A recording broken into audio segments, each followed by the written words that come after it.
오늘 말씀은 로마서 이제 9장 30절부터 10장 13절까지 우리 지난주에 말씀을 나누다가 다 못 나눴습니다. 그래서 오늘도 계속해서 이어서 말씀을 나누고요. 제목은 이스라엘, 이방인, 그리고 하나님의 의 이렇게 정해놨습니다. 로마서는 우리가 잘 알아야 될 내용이기 때문에 할 때마다 제가 이제 꼭 서머리를 쭉 해주잖아요. 오늘 좀 더 간단하게 잠깐 얘기하면 사도 바울은 이방인의 사도로 부르심을 받았어요. 그래서 유대인의 사도가 있고 이방인들의 사도가 있는데, 사도라는 것은 예수님의 제자를 말하고 이방인에게 복음을 전하거나 아니면 유대인에게 복음을 전하는 사람들 얘기예요. 그때 예수님 당시에 예수님의 12 제자들은 유대인만 관심이 있었습니다. 유대교는 유대인에게만 관심이 있었어요. 근데 하나님의 목적은 유대인만 구원하는 게 아니라 이방인도 구원해야 되는데, 유대인 제자들은 유대인에게만 예수님 말씀을 전하는 거예요. 간혹 가다가 베드로가 이방인들에게 복음을 전했어요. 이 베드로는 유대인 그 제자들 중에 제일 첫 번째 되는 제자거든요. 하나님이 이 첫 번째 되는 제자를 통해서 이제 이방인에게 복음이 전해지게 했죠. 그렇지만 용기를 내서 막 열심히 이방인들 전하지 않았습니다. 성경에 보면 고넬료라는 그 로마의 백부장, 100명의 군사를 이제 이렇게 그 지도하는 대장인데, 이 사람이 예수님을 믿었어요. 이제 그때 당시에 로마의 귀족이죠. 이제 예수님을 믿고 그리고 이스라엘 땅에 정착한 사람인데, 이제 이 사람이 예수님 믿었고 베드로가 전했습니다. 하나님의 특별한 그 방법으로 복음을 전하게 했어요. 베드로도 전하기 싫었거든요. 근데 하나님이 이렇게 전해라 그래가 전했거든요. 이제 그렇지만 이방인인 우리 같은 사람들에게 복음이 전해지지 않았어요. 하나님의 목적은 우리한테 복음을 전하는 거잖아요. 그래가지고 하나님이 특별한 사람 한 명 세운 게 바로 누구냐면 사도 바울이라는 사람이에요. 유대인 중에 유대인이고 기독교를 정말 반대하는 사람인데, 하나님이 원래 이름은 사울이라는 이름을 갖고 있었거든요.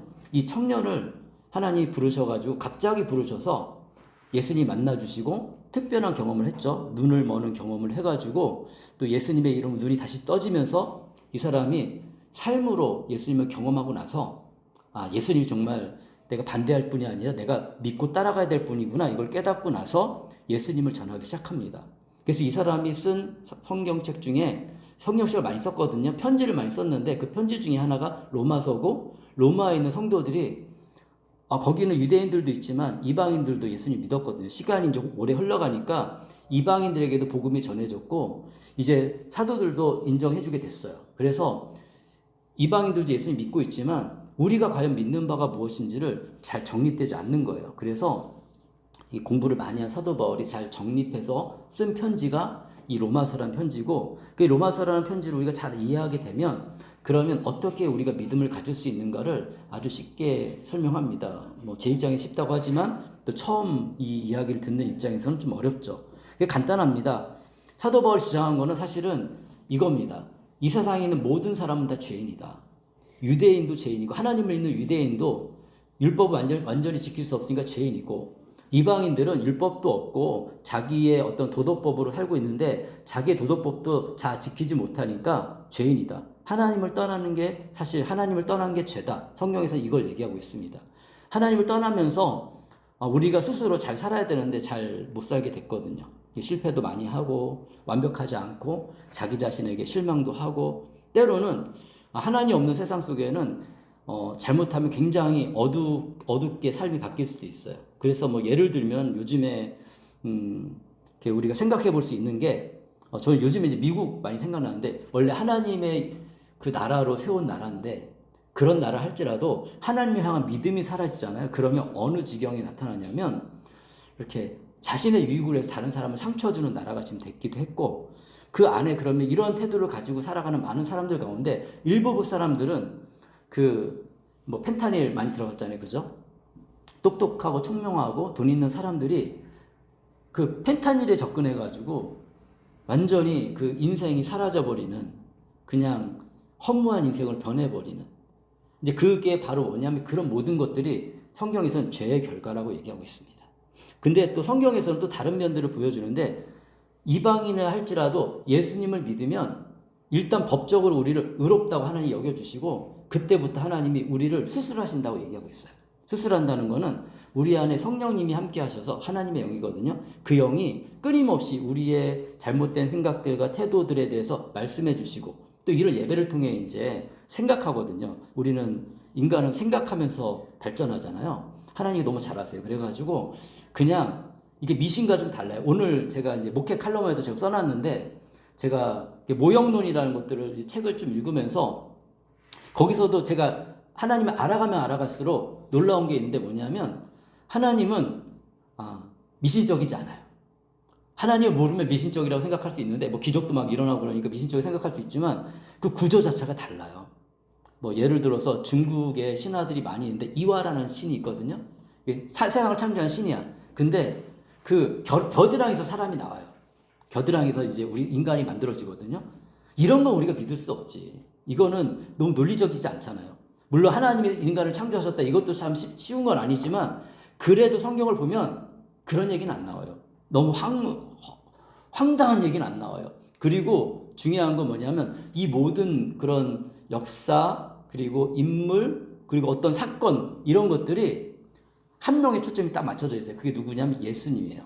그래서 모든 사건이나 모든 인물 성경에 기록되어진 집중하는 거는 예수님에게 집중되어 있는데 왜 그러냐면 예수님이 이 땅에서 하실 일 그리고 우리가 기다리는 진정한 메시아가 기다리는 그 진정한 메시아는 어떤 사람이라는 것을 대표적으로 보여주는데 사건이나 그 어떤 그 인물은 완벽하지 않습니다. 그래서 결국에는 심판을 더 많이 얘기해요. 이런 완벽하면 율법도 완벽하게 우리가 지키면 얼마나 좋겠어요. 구원의 방법, 율법을 잘 지키면 하나님을 경외하고 살면 우리가 살 수 있다. 이걸 알려주는 건데 결국에는 율법이 하는 역할은 뭐냐면 그렇게 할 수 없다는 걸 우리에게 보여주거든요. 그래서 그럼 이 모든 것들을 감당할 대가를 치러야 될 그런 엄청난 가치가 필요하다라는 걸 알려줘요. 1년에 한 번 양이나 소를 가지고 제사 지내는 갖고는 안 돼 라고 얘기하면서 완벽한 존재가 제사를 지내야 돼. 그러면서 진짜로 예수님이 오셔가지고 하나님의 아들이니까 완벽합니다. 완벽한 존재가 그리고 이 세상을 창조하신 존재니까 어떠한 존재보다도 강력하고 그런 깨끗하고 온전한 존재가 죄악된 인간을 위해서 희생한다는 거예요. 근데 희생에는 구원이 있다는 걸 끊임없이 보여주거든요. 6월절 어린 양을 죽여서 그 장자들이 살게 된 것도 희생에는 구원이 있다는 걸 보여주는 거예요. 희생에는 구원이다. 아브라함의 믿음도 그렇죠. 이삭을 바쳤는데 하나님 이삭을 죽이지 않으셨죠. 그죠? 근데 희생했잖아. 아브라함이 그 마음을 드렸잖아요. 그러니까 하나님이 이삭, 그 구원을 주셨어. 이삭의 구원을 주셨고, 완전한 그런 일들을 통해서 우리에게 구원의 길이 올 거라고 얘기했는데, 바로 예수님이 오셔서 그거 그대로 하신 거예요. 인간은 실패했어요. 완벽하지 않았어요. 하나님도 아세요. 근데 우리에게 요구하는 게 뭐냐면, 나를 좀 믿어봐. 나를 믿고 신뢰하면 너의 삶 가운데 내가 새로운 일을 시작할게 라고 얘기했고 사실 많은 이 세상에 크리스찬들이 존재하는데 그 가운데 또 어떤 분들은 대부분이라고 얘기할 수 없을 것 같아요. 왜냐하면 그냥 이제 알아가는 분들도 있고 또 알지만 그렇게 안 사는 분들도 있기 때문에 근데 아시는 분들은 이게 정말 예수님을 진짜 믿고 따르는 삶은 뭐가 달라지냐면 인생이 바뀌어요. 굉장히 스스로 느껴. 그래서 사실 그게 은혜라고 하는데 그래서 은혜가 더 크다는 거예요. 어두운 가운데 살면 살수록 하나님을 통해 받은 은혜가 얼마나 큰지 알아요. 자기 자신의 인생이 바뀌었거든. 너무 분명하게 바뀌었거든요. 그러니까 아는데 또 평범한 삶 가운데 살다 보면 사실 잘 모를 수도 있어요. 그래서 때로는 하나님이 그걸 깨닫게 하기 위해서 정말 사랑하는 사람들한테는 또 굉장히 어려움을 주기도 합니다. 그 기독교 안에 어떤 간증이 보면 되게 재밌는 게 많이 있는데 어떻게 이제 그 하나님을 믿었어요. 믿고 살다가 이제 근데 우리가 하나님을 온전히 잘 믿고 따르지 않습니다. 그래가지고 실패한 인생을 살기도 합니다. 그래서 뭐 어떤 사람 사업을 하다가 망하기도 하고 어떤 사람은 병이 걸리기도 하고 사실 제가 한국에 있을 때 지금도 한국에 있지만 몇 년 전에 거의 제가 신학할 때쯤 됐으니까 굉장히 오랜 시간이 흘렀잖아요. 그 거의 10년 그 전에 만났던 그 자매가 있는데 그 자매가 그 중국인 자매예요. 제가 열심히 성경도 가르치고 교회에서 예배도 드리고 그랬지만 사실 예수님을 잘 믿진 않았어요. 갔어요. 근데 그 자매가 어느 날 이제 우리 연락하게 돼가지고 이제 관계는 있으니까 연락했단 말이에요. 근데 예수님을 믿었어요. 너무 기쁘더라고요. 저 예수님 믿고 이 자매가 이제 삶을 살아가구나. 근데 그 중간에 중국에 돌아가고 스토리가 있더라고요. 중국에 돌아갔는데 병에 걸렸어. 코로나 전에 이야기예요. 병에 걸려가지고 너무 힘든데 근데 하나님을 조금 아는 거예요. 하나님을 아니까 그게 기회였던 거예요. 그래서 여러 가지 방법으로 안 되니까 하나님께 기도를 했는데 뭐 완벽하게 치유되지 않았지만 일단 하나님께 다시 나아가게 됐어요. 그러면서 어떤 하나님을 향해서 믿음을 드리게 되고 지금은 이제 결혼해서 잘 살고 있습니다. 교회를 다시 나가기 시작했고 그 중국 안에서 계속 연락이 와가지고 어느 교회 갈까 고민을 하더라고. 그래가지고 소개도 시켜주고 그랬는데 그 교회를 다시 나갔고 거기에서 형제를 만났어. 그래가지고 결혼해서 지금은 이제 잘 살고 있습니다. 그 이후에는 제가 또 연락을 잘 안 해가지고 잘 모르겠어요. 근데 그런 스토리가 있었거든요. 그러니까 기독교 안에는 근데 이런 이야기들이 너무 많아요. 예, 뭐 저도 저의 인생도 그런 비슷한 일들이 있었고 그래서 이제 저는 이제 그 예수를 믿기 이전과 믿은 이후의 삶이 엄청나게 진짜 다른 사람이기 때문에 근데 어쨌든 이 얘기를 이렇게 어떻게 될 수 있느냐? 사도 바울이 얘기하는 거 뭐냐면 예수님만 믿으면 그렇게 될 수 있어. 예수님이 다 대가를 치르었어. 라고 얘기합니다. 얘기하면서 믿으면 우리는 성령을 따라 살아야 된다. 라고 얘기해주고 있습니다. 그러면서 사도 바울 마음속에 불편한 게 있었어요. 뭐냐면, 그런데 왜 우리 이스라엘 민족, 유대인들은 하나님을 알지만 이렇게 하나님을 따르지 않는가? 이거에 대한 답을 계속 해줍니다. 그러니까, 오늘 말씀에서도 계속 좀 나오는데, 하나님의 선택이라는 거죠. 사도 바울이 찾아낸 건 뭐냐면 믿는 사람들 모든 가정이 있는데 우리가 여러 가지 형편과 상황 속에서 이 자리에 있고 예배를 드리잖아요. 근데 이 모든 가정 가운데 하나님의 간섭하심이 있고 하나님의 선택이 있다는 거예요. 사실 이거는 우리 믿는 사람들한테 도움이 됩니다. 예배를 드리는 사람들. 하나님이 우리를 선택하셔서 우리를 하나님을 믿을 수 있는 과정으로 인도했다. 그래서 이거는 우리 마음대로 못한다. 하나님이 지금은 이스라엘 우리 민족, 내 민족은 도리어 이방인들이 예수님을 믿음을 위해서 질투가 나서 나중에 예수님을 믿고 신뢰하게 될 거다라고 사도 바울이 얘기하고 있어요. 실질적으로 유대인들 가운데 제일 첫 번째 예수님 믿은 사람도 유대인들이었지만 또 이 로마 시대에 많은 사람이 유대인들이 예수님 믿었고요. 그 자손도 여전히 하나님 믿고 유대인이지만 또 유대인의 삶을 살다가 주님께 돌아오는 사람들이 있습니다. 예수님 믿고 살아가는 그런 사람들이 있어요. 물론 유대 사회에서 그들을 막 인정해 주진 않아요. 그렇지만 여전히 많은 사람들이 예수님 믿고 그래서 참된 이스라엘이 누구냐라고 얘기했을 때 참된 아브라함의 후손이 누구냐고 얘기했을 때 사도 바울이 얘기하는 것은 뭐냐면 믿음의 사람들. 그 민족에 속한 게 아니라 예수님을 믿으면 유대인이든 이방인이든 예수님을 믿으면 그 사람이 바로 참된 아브라함의 후손이다 라고 얘기하고 있습니다. 왜냐하면 또 이거를 우리가 어떻게 유추해 볼 수 있냐면 이런 거 우리가 이해를 해야 되는데 구약 성경을 모르면 이거 이해 못 하거든요. 근데 사도 바울도 이렇게 얘기할 수밖에 없는 게 뭐냐면 예수님이 오시기까지 유대인 혈통으로 와야 되잖아요. 유대인이 중요하면. 근데 중간중간 이상한 사람이 껴있어요. 다말, 이방인이에요. 이방인. 유다와 다말을 통해 나온 자식이 예수님의 계보에 들어가거든요. 거기에다가 여리고성에 있던 기생 라합, 기생인데 사실은 몸을 파는 여자였습니다. 그런데 예수님의 계보에 이 사람도 예수님 믿으니까, 그러니까 하나님을 믿어서 그때 예수님 몰랐으니까요. 믿어서 예수님의 계보에 들어옵니다. 이런 사람들이 들어오고 있어요. 이방 여인들이 이렇게 들어와서 이런 사람들을 이렇게 보면은 그 유대인들이 또 되게 웃긴 게 그걸 얘기 안 하거든요. 근데 사실 뻔한 역사적인 사실이고 자기들 성경에 우리 같은 성경 보잖아요. 기록되어져 있는데 이런 것들은 언급하지 않아요. 자기들인데 불편한 것. 근데 놀라운 건 우리 성경을 보면 볼수록 제가 깨닫는 건 성경은 정직하다. 사람은 정직하지 않아요. 성경은 정직하다.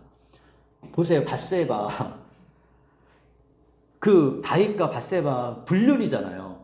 근데 그 불륜의 자식이 예수님의 계보에 들어간다니까요. 솔로몬이 그 불륜의 자식이잖아요. 그러니까 근데 하나님이 선택했다. 그러면서 얘기하는 게 야곱, 예를 들어 성경에서는 이삭과 야곱을 얘기해요. 이스마엘 선택하지 않고 이삭을 하나님 선택하셨고 야곱과 에세, 그건 리브가의 다 자식인데 근데 그 중에서 야곱을 선택하셨다. 근데 토기장이가 자기 마음대로 만들 수 있고 쓸 수 있는 좋은 그릇도 쓸 수 있고 만들어 쓸 수 있고 나쁜 그릇도 만들어서 쓸 수 있는데 이거 하나님의 선택이지 거기에서 우리가 뭐라고 할 수 없다. 예수님을 안 믿을 때는 사실 하나님이 나를 선택하지 않았다는 거 굉장히 불편하게 들릴 수 있습니다. 왜냐하면 내가 안 믿는 게 하나님이 그냥 나를 그렇게 선택하지 않아서 내가 안 믿는. 근데 기회는 다 주세요, 하나님이. 근데 우리가 이게 이해하기 참 어려운 부분이긴 한데, 근데 이게 현실적이니까. 그런데 어떤 사람은 믿고 어떤 사람은 안 믿거든요. 기회는 다 받아도.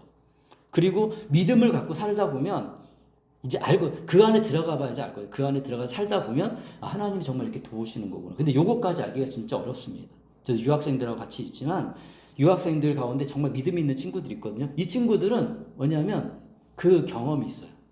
내가 정말 어려웠을 때 하나님께 마음을 내었을 때 하나님 도우심을 경험했어.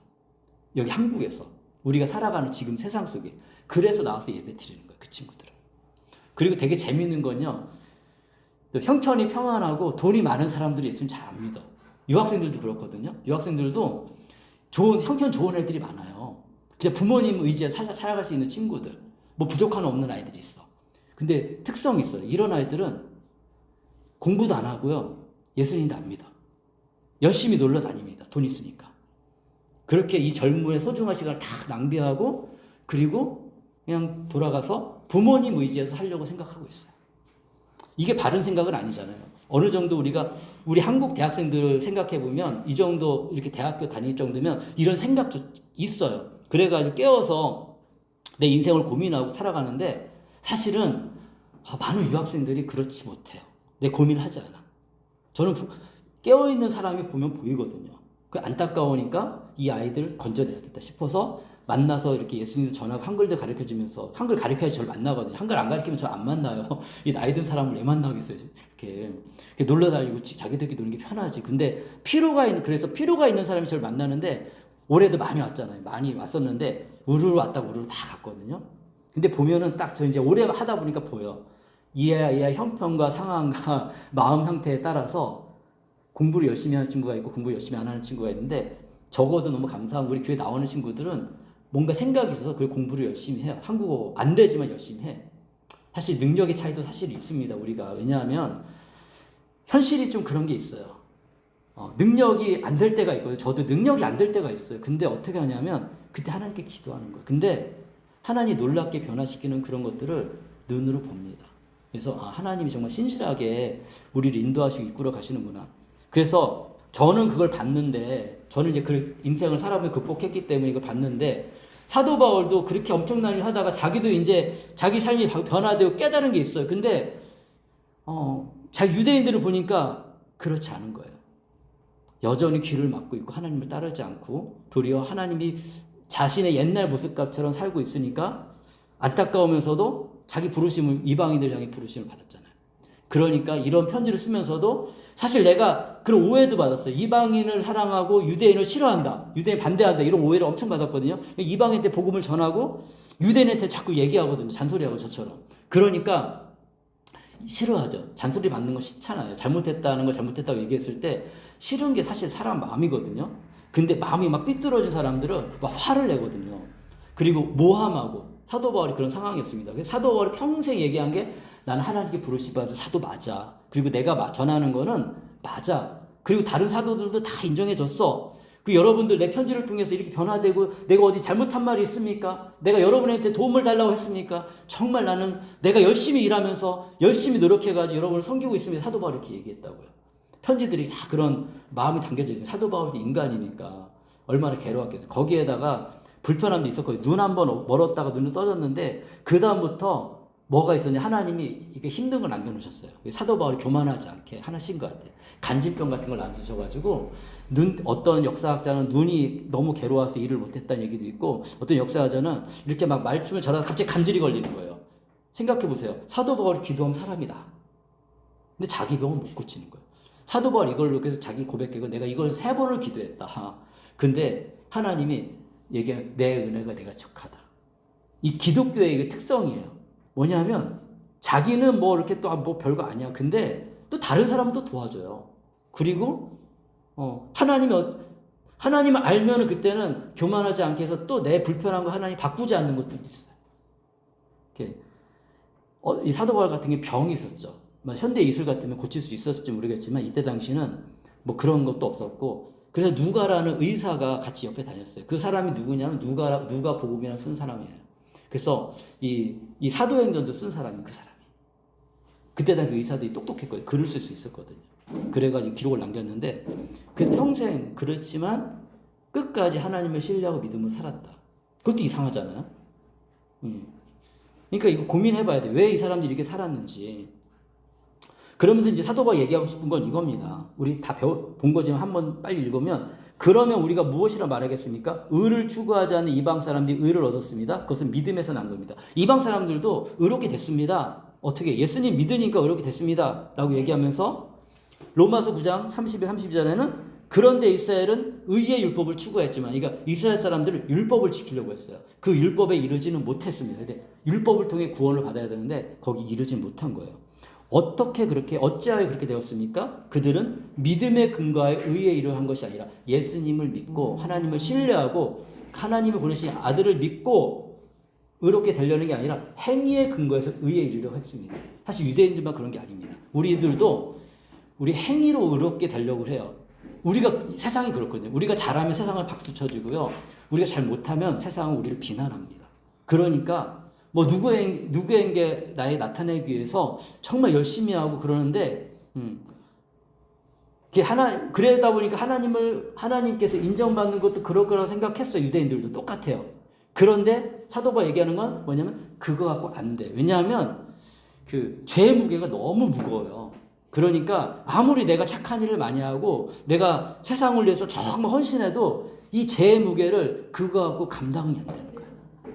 이 죄의 무게는 누가 대신 이 죄의 무게 감당할 수 있는 방법은 뭐냐면 예수님밖에 없는 거예요. 하나님의 아들이 내가 죽어서도 안 돼. 그분이 나를 위해서 죽어야, 그 대가를 치러야 우리가 그냥 하나님의 법정에서 대가를 치렀어 라고 하면서 그냥 여전히 죄와 어떤 모습이 있는데 이게 의롭다고 해주는 거예요. 그래서 그들은 걸림돌에 걸려 넘어진 것입니다. 뭐냐면 그냥 예수님을 믿지 않고 그냥 그 주님을 믿기 싫었기 때문에 그 주님을 믿지 않고 그게 도리어 주님을 믿는 게 걸림돌이 된 거예요. 거부하니까. 그래서 결국에는 영원한 멸망을 갈 수밖에 없는 그 상황이 됐습니다라고 설명을 해주는 거예요. 33절에 그것은 성경에 기록한 바와 같습니다. 그래서 보아라, 내가 시온에 부딪히는 돌과 걸려 넘어지게 하는 바위를 둔다. 그러나 그를 믿는 사람은 부끄러움을 당하지 않을 것이다. 이게 어디에 있냐면 이사야라는 성경책에 있거든요. 예수님이 태어나기 한 600년 전에 기록된 그 이사야라는 선지자가 기록한 거예요. 이 사람은 이스라엘의 멸망에 대해서 많이 기록했어요. 그때 완전히 이스라엘이 멸망하기 직전이었거든요. 엄격하게 얘기하면 남유다 북이스라엘이 있었어요. 우리 남북처럼. 그런데 북이스라엘은 이미 일찍 멸망했어. 그러면서 이제 남유다도 곧 멸망할 거거든요. 멸망하기 직전에 선지자가 얘기했어. 너희들이 이렇게 살면 멸망할 거야. 북이스라엘처럼 멸망할 거야. 라고 하면서 이런 얘기를 했어요. 거기에 담아놓은 말씀인데 이렇게 얘기합니다. 이사야 8장 14절에 그는 성소도 되시지만, 성소는 아무나 되는 게 아니고 성소는 하나님이 계신 곳이거든요. 이스라엘의 두 집안에게는 거치는 돌도 되시고, 두 집안은 북이스라엘, 남유다예요. 걸리는 바위도 되시며 예루살렘 주민에게는 함정과 올무도 되실 것이다. 이거를 사도 바울이 의역해서 지금 얘기하는 거거든요. 이 말씀은. 그래서 누구를 얘기하냐면 바로 예수님을 말합니다. 그래서 이렇게 얘기합니다. 16절 이렇게 얘기하고 있어요. 28장 16절에는 그러므로 주 하나님께 이렇게 말씀하신다. 내가 시온의 주춧돌을 놓는다. 시온은 예루살렘을 말합니다. 얼마나 견고한지 시험하여 본 돌이다. 예수님이에요. 이 귀한 돌을 모퉁이에 놓아서 그 기초를 튼튼히 세울 것이니 이것을 의지한 사람은 불안하지 않을 것이다. 모퉁이 돌이라고 얘기하거든요. 예수님도 그 비슷한 얘기했어요. 그래서 그 건축자의 버린 돌이 모퉁이 돌이 될 것이다. 자기 자신 얘기한 거거든요. 근데 정말 예수님이 그 역할을 했죠. 그래서 이제는 성전 안에서 우리가 지어져라는 거 아니에요. 물리적인 성전이 아니라 예수님을 믿는 믿음 안에서 교회가 세워져 가고 우리 삶도 세워져 가는 거예요. 그러면 주춧돌이 튼튼하기 때문에 우리 인생이 안전하고 그리고 우리 인생이 더 튼튼하게 서간다는 거죠. 인생은 깁니다. 근데 우리가 어떤 가치관을 가지고 살아에 따라서 우리 인생이 달라지는데, 제가 한 반쯤 인생을 살았는데 50세가 넘었으니까 반쯤 인생을 살아보면서 제가 경험한 거는 20대에 하나님을 만난 게 정말 잘했다는 생각이 들어요. 굉장히 힘들었지만, 그리고 이 내 안에 있는 죄들을 벗어나는데 정말 어려웠지만 하나님께서 저를 바꿔주셨어요. 그래서 지금은 저에게 주어진 작은 달란트를 가지고, 달란트는 하나님 주신 선물이에요. 그걸 가지고 오늘의 제 삶을 살아가고 있고, 또 감사하며 살 수가 있습니다. 아주 작은 역할들을 하지만 정말 감사해요. 로마서 10장 1절에 이렇게 얘기하고 있습니다. 형제자매 여러분, 내 마음의 간절한 소원과 내 동족을 위하여 하나님께 드리는 내 기도의 내용은 그들이 구원을 얻는 일입니다. 나는 우리 민족을 싫어해서 이런 일을 하는 게 아니라 우리 민족이 구원받는 걸 위해서 나는 지금도 기도하고 있습니다 라고 얘기하고 있는 거예요. 2, 3절에 나는 증언합니다. 그들은 하나님을 섬기는데 열성이 있습니다. 우리 민족은 하나님 섬기는데 열성이 있습니다. 예수님을 부르는 거예요. 근데 그러나 그 열성은 올바른 지식에서 생긴 것이 아닙니다. 이 사람은 알 만큼 안 사람이거든요. 한국 사람으로 얘기하면 서울대학교 철학과 나온 사람이에요. 굉장히 똑똑한 사람이에요. 촉망받는 사람이고 능력 있는 사람이에요. 근데 이 사람이 자기가 예수를 믿고 나서 생각해 보니까 이 지식을 조합해 보니까 그렇다는 겁니다. 그들은 하나님의 의의를 알지 못했고 하나님의 그 의의, 하나님의 목적을 몰랐다는 거예요. 하나님의 방법은 예수님이 죽어야 되는 거였어요. 근데 그걸 몰랐어요. 자기 자신들의 의를 세우려고 힘을 쓰므로 내가 노력해서 율법을 잘 지키면 구원을 받을 수 있겠지라는 그냥 그 믿음을 갖고 있는 거예요. 마치 이거랑 뭐랑 비슷하냐면 우리 가끔 가다가 이렇게 산에 가면은 돌멩이 쌓아놓거든요. 그러면 거기에 내 인생을 거는 거랑 똑같은 거예요. 돌만 하나 올려놓고서 그게 뭐라고 내가 이거에 대해서 의미도 모르고 왜 쌓아놓는지도 모르고 그냥 쌓아놓는 거예요. 제가 옛날에 그랬거든요. 그게 되게 웃긴 일이잖아요, 사실은. 그러니까 하나님을 이렇게 명료하고 명확하고 이상하지 않은 성경을 보고 그리고서 너가 판단하라고 하나님께서 심지어 얘기하는데 그걸 안 보고 안 믿지만 참 놀라운 건 뭐냐면 이 돌멩이 하나 올려놓고 그걸 믿고서 거기 소망을 건다니까요. 그러면 내 인생을 바꿔줄 걸 생각을 한다고요. 아는 사람으로서 좀 답답한 면이 있습니다. 그런 것들이.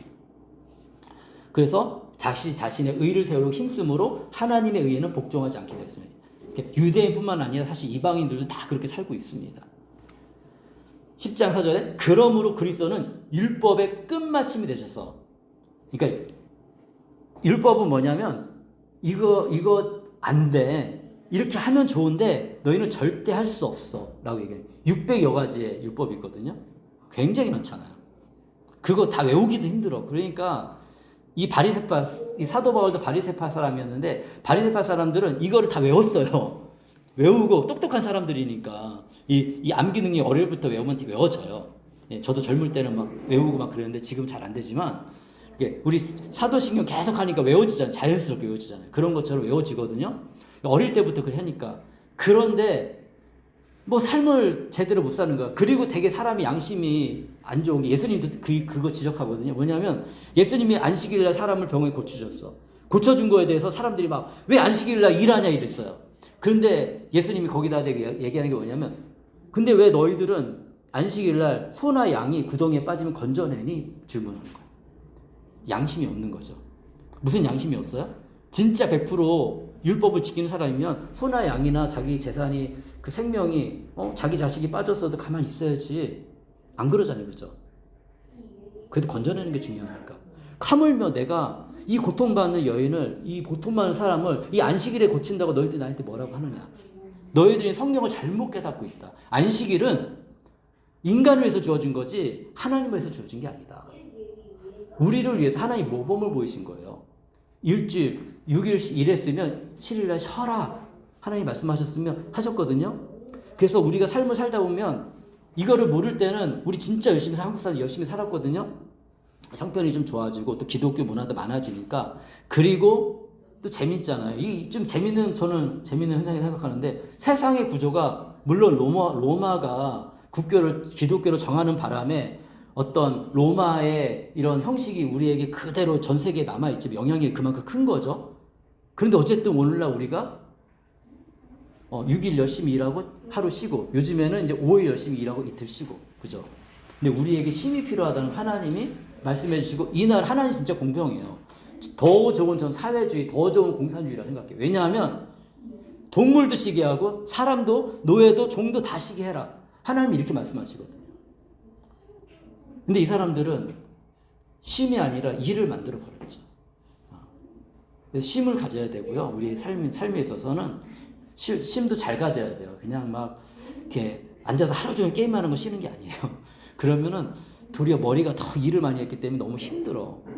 이렇게 쉬는 방법도 배워야 됩니다. 이거 잘 모르거든요. 우리가 너무 열심히 살고 하다 보니까 쉽게 쉬고 싶은데 어떻게 쉴지 모르니까 차라리 잠자는 게 난데 뭐 잠도 안 자고 또 뭔가를 해. 우리는 끊임없이 하는데 근데 그것이 진정한 쉼도 되지 않고 그렇습니다. 그래서 인간이 그래서 율법은 지킬 수 없다. 그래서 예수님이 모든 믿는 사람에게 의가 되어 주셨습니다. 그거 갖고는 안 돼. 그래서 내가 감당할게.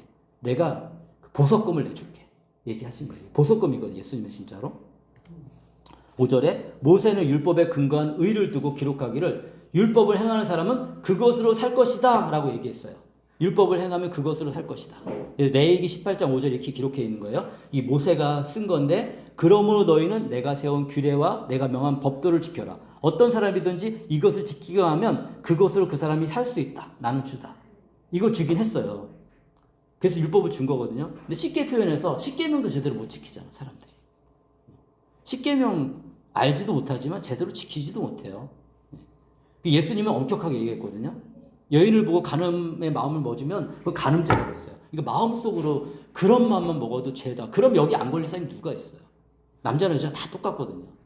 조금이라도 우리가 그럼 그 죄의 무게를 우리가 감당할 수 없는 거예요. 그 죄는 예수님이 없으면 계속 내 안에 남아서 끊임없이 나를 흔들어 놓는 거예요. 그러니까 하나님 없는 세상 속에는 불륜도 심하고 그리고 정말 이 사상아들도 많고 사상아들은 뭐가 죄예요? 그들은 또 그런 문화 속에서 살다 보면 그나마 환경이 괜찮은 사상아들은 그나마 하나님의 또 은혜가 있어서 잘 살아가 그거를 잘 극복하고 사는 사람도 있어요. 예수님 믿는 사람 중에 사상아도 되게 많아요. 근데 괜찮은 사람도 있어요. 근데 우리가 제대로 된 그리스도인이 안 되잖아요. 그러면은 그리스도 안에 있어도 이상한 사람들이 막 태어납니다.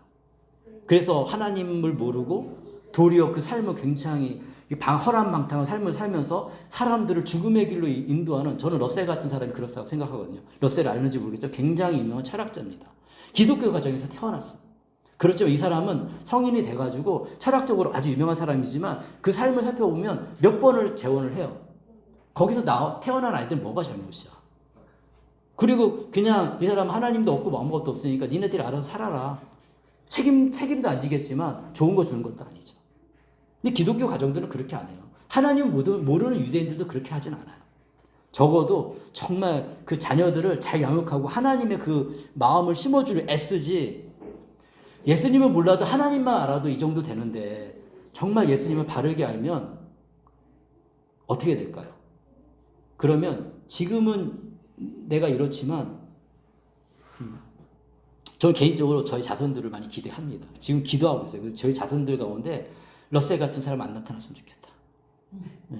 그러면 너무 속상할 것 같아요. 천국에서 내가 봤을 때. 이렇게. 그래서 다 뭐 여러 가지 뭐 기록을 남겨놓는 이유도 다 있습니다. 적어도 언젠가 누군가는 이렇게 오랜 시간이 흘러서 우리 조상 중에 이런 사람이 있었구나, 이런 메시지를 했구나 생각하면서 이거 다 기록 남기거든요. 제가. 그러면 그들이 한 번이라도 들어서 그 믿음의 삶을 저보다 훨씬 좋은 환경 속에서 자랐으면 훨씬 낫겠죠. 살아보니까 그렇더라고요. 저는 진짜 고생했지만 그래도 뭐 메시지 시간 이런 말을 뭐 잠깐 한다면 그래도 저희 아내랑 둘이 하는 얘기인데 그래도 우리들보다는 우리 애들이 훨씬 좋은 환경 속에 자라고 있구나.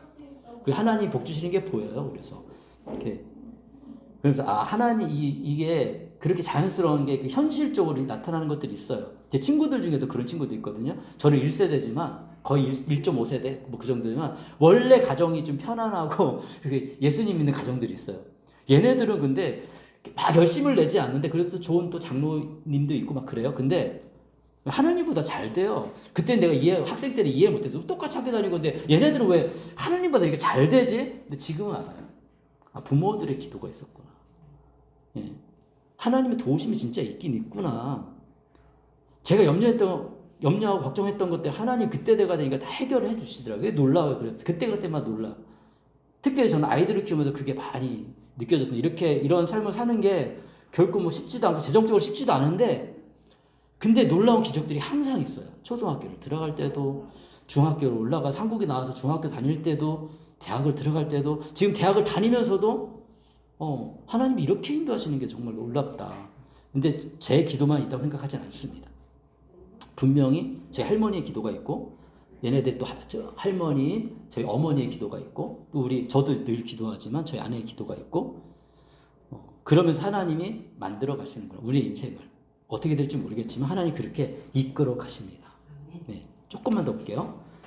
6절에 그러나 믿음에 근거한 의를 두고는 이렇게 말합니다. 너는 마음속으로 누가 하늘에 올라갈 것이나 하지 말아자. 이게 이제 간단하게 설명하면 하늘에 올라가서 너희가 이 믿음에 관한 말씀을 들을 필요가 없어 얘기하는 거고요. 이것도 구약 성경에 같은 모세가 쓴 신명기 말씀을 가지고 얘기하는 겁니다. 7절에 또 누가 지옥에 내려갈 것이냐 하고 말하지 마라. 그건 그리스도를 죽은 사람 가운데 끌어올리는 거다. 뭐냐면 그리스도가 한번 죽었으니까 거기 내려가가지고 어떤 얘기를 들으면 되지. 그것도 아니다. 왜냐하면 이미 그곳에는 그리스도가 안 계세요. 죽었다 부활하셨잖아. 그게 그 말씀이에요? 네네. 8절에 그러면 그것은 무엇을 뜻합니까? 하나님의 말씀은 내게 가까이 있다. 이미 부활하신 예수님을 통해서 그리고 사도들을 통해서 지금 선포하고 있잖아요. 그죠? 지금 선포하고 있다. 너희 가까이 있다. 내 입에 있고 내 마음에 있다. 들었잖아요. 그러니까 우리 마음속에 새겨진다고요. 자꾸 들으면 이것은 우리가 전파하는 믿음의 말씀입니다. 누굴 믿는 거예요? 예수 그리스도를 믿는 그 믿음의 말씀을 얘기하고 있는 것입니다. 90절에 당신이 만일 그러면서 이 말씀을 전하고 싶은 사도 바울은 당신이 만일 예수는 주님이라고 입으로 고백하고 하나님께서 그를 죽은 사람들 가운데 살리신 것을 마음에 믿으면 구원을 얻을 것입니다. 이 구원은 죄의 무게에서 벗어날 수 있다는 거예요. 어떤 것도 벗어날 수 없는 그 죄의 무게를 이제는 벗어날 수 있다. 사람은 마음으로 믿어 의에 이르고 하나님 의롭다 인정해 주신 거예요. 입으로 고백해서 구원에 이릅니다. 근데 마음으로 믿은 걸 밖으로 낼 필요도 있어요. 그래서 내가 예수님, 주님을 믿음으로 영접합니다라고 고백할 때 놀라운 일이 일어나는 거예요. 저희 작은 아버지처럼. 지지난주에 돌아가셨잖아요. 근데 그때 전화통화 한마디. 그게 구원이게 됐어요. 근데 거기 하나님 계획이 있어요. 왜냐하면 아내와 딸이 예수님 믿잖아. 급하니까 그때 문득 제가 성경이 났고 이렇게 사실 우리 교류가 그렇게 많지는 않았거든요. 그런데 저한테 전화가 왔어요. 제가 아주 짧게 그때 문득 생각나는 게 예수님 우편에서 구원받은 그 죄인. 뭐 정신이 막 힘든데 뭘 다 설명하겠어요. 예수님에 대해서 조금은 알고 계시지만 안 믿는 분인데 이런 지식이 하나도 없는 분인데 그 얘기했어요. 근데 예수님 우편에 계신 분이 주님 저를 불쌍히 여겨주십시오라고 고백했더니 그 사람 구원받았어요. 작은아버지 똑같이 주님 저를 불쌍히 여겨주십시오라고 고백하시면 돼요. 그렇게 고백하시죠? 이거 한마디. 그것 때문에 구원받으셨어요. 저는 너무 감사한 게 돌아가시면서 또 놀라운 일을 행하셨어요. 저희 집안이 예수님 안 믿는 집안이기 때문에 이렇게 장례를 막 이렇게 기독교적 안 하거든요. 근데 이제 거기는 이제 기독교적으로 다 했죠. 그래서 장례식 갔을 때도 이렇게 예배를 드리니까 제가 기독교인 같이 예배 드릴 자리가 없어서 문 열고 예배 드리고 같이 참여를 하셨어. 어쩔 수 없이. 그것도 이렇게 뭐 기독교가 이렇게 하는구나 이게 조금 이해했는데 또 이제 마지막 이렇게 이제 그 모실 때 가보니까 너무 멀으니까 그 교회에서 안 왔더라고요. 제가 기독교인이니까 다 기독교 가죠. 제가 잠깐 예배 같이 드리겠다고 해서 그때 복음 이렇게 작은 아버지 돌아가시면서 온 집안에 복음이 이렇게 전달되었어요. 그렇다고 당장 믿는 건 아니지만 그런 일이 저희 집안에 한 번도 없었는데 그러면서 그 역할을 하시고 가셨다. 그리고 저는 너무 기대가 되는 게 뭐냐면 저희 아버지도 예수님 믿고 돌아가셨고 할머니도 예수님 믿고 돌아가셨고 다 돌아가셨거든요. 제 아버지 20살 때 제가 돌아가셨으니까 굉장히 오래되셨죠. 저희 작은 아버지 한 분도 많은 분들 중에 한 분이 예수님 믿고 돌아가셔가지고 그 세 분이 천국에서 너무 기뻐하겠다. 행복하시겠다. 저도 이제 그분들이 이 땅에 오실 수는 없지만 저는 그곳을 갈 겁니다. 그래서 이렇게 그래서 이제 기도하는 거예요. 가족을 위해서. 나는 구원받았는데 가족이. 근데 그게 일어난다니까요. 제 동생도 여기 있지만 예수님 믿고 살아가고 있고 제 어머니 예수님 믿고 은혁이도 예수님 믿고 저희 아들도 다 예수님 믿고 저희 아내도 예수님 믿잖아요. 제가 기도하고 있는 건 저희 이제 장모님 장인어른 예수님 믿었으면 좋겠다. 예수님 안 믿고 있는 처남도 예수님 믿었으면 좋겠다. 또 딸들은 또 예수님 믿고. 근데 그 조카들도 예수님 믿었으면 좋겠다. 지금 제가 할 수 있는 일이 많지 않아요. 기도하는 거예요. 그리고 하나님의 때를 기다리는 거예요. 하나님이 아니라고 하면 저도 어쩔 수 없어요, 진짜로. 그렇지만 나는 모르잖아. 그분이 구원받을지 안 받을지 전 모르잖아요. 그러니까 나는 노력을 해야지. 예. 여기 막 오늘 유학생들을 믿을지 안 믿을지 제가 어떻게 알아요? 그래, 노력을 해야죠. 그래서 떠나가면 얘는 하나님의 때가 아니고. 근데 그것도 제 100% 그럴 수 없는 게 왜냐하면 이렇게 이게 첫 만남에 처음 예수님 알고 10년 지나고 20년 지나서 예수님 믿는 친구가 있다니까요. 그런 친구도 문득 가다 만날 때가 있어요. 그럼 놀라거든요, 저도. 중국에서 제 나올 때 걱정했던 친구가 목사가 되고 있으니까 놀랍잖아요. 그때 믿음이 없었고, 이 친구도 진짜. 근데 사실 이 친구도 인생에 어떤 어려움이 있었는지 모르겠지만 제가 그 연락할 때는 안타깝지만 이렇게 암이 좀 있었어요. 근데 나한테 걱정하지 말라고, 이거 그 치료되는 암이니까 자기 관리 잘하면 치료될 수 있으니까. 그러면서 얘는 그 목회자의 길을 헌신했더라고요. 그래서 되게 좋은 학교 나온 친구거든요. 그 직장도 뭐 잡으려면 괜찮은 직장 잡을 수 있는 친구들. 다양한 모습 사는데, 그래서 이것도 참 신비롭다. 하나님이 이렇게 인도하시나. 그래서 저는 이제 늘 얘기하는 게 그렇게 하나님께 나아가기보다는 평안하고 좋을 때 하나님 신뢰하면 훨씬 좋습니다. 그게 이제 2세대, 예수님 믿는 2세대들이 그렇거든요. 자연스럽게 믿음 갖고, 이게 뭐 잘 모르는데 이제 어느 날 깨닫는 날이 있어요, 2세대들도. 그러면서 믿음을 잘 갖고 살면 또 그 자식들도 이제 또 괜찮아지는 거예요. 그러면서 좋은 집안이 만들어지는 거예요. 그래서 유대인들이 좋은 집안들이 있어요. 세상에 영향을 미치는 좋은 집안들이 있고, 그들의 문화를 보면 사실 부러운 게 좀 있어요. 아주 한국의 기독교 역사는 100년 좀 넘었잖아요. 그러니까 아직은 멀었어요. 근데 1000년 뒤에, 2000년 뒤에 예수님이 아직 안 오셨다면 나를 통한 우리 가족들은 적어도 정말 그런 이 좁은 나라뿐만 아니라 세계 열방 속에서 그래 각자 역할을 잘하는 좋은 사람이 있으면 좋겠다. 세상을 멸망으로 이끄는 사람이 아니라 구원으로 이끄는 사람들, 그런 사람들이 존재하거든요. 이렇게 펜타닐 주는 사람들도 있지만, 같이 멸망하는 사람들도 있지만, 그렇게 막 그걸 또 돈 버는 사람들도 있지만, 그래서 그거 갖고 막 허랑방탕하게 쓰는 사람도 있지만, 돈 벌어가지고 이런 거 없애고 좋은 문화 만들어가고 또 좋은 사람도, 어려운 사람도 도와주고 이런 사람도 있거든요. 그런 삶이 훨씬 행복하고 아름답죠. 저는 우리 모두가 그런 삶을 꿈꿨으면 좋겠고, 우리 작은 인생, 100년도 안 되는 인생이지만 그 인생 가운데 그런 걸 꿈꾸고 기도하고 그렇게 멋있게 살았으면 좋겠습니다. 네, 오늘 말씀 여기까지 전하겠습니다. 나머지는 다음 주에 계속 이어서 말씀을 나누도록 하고요.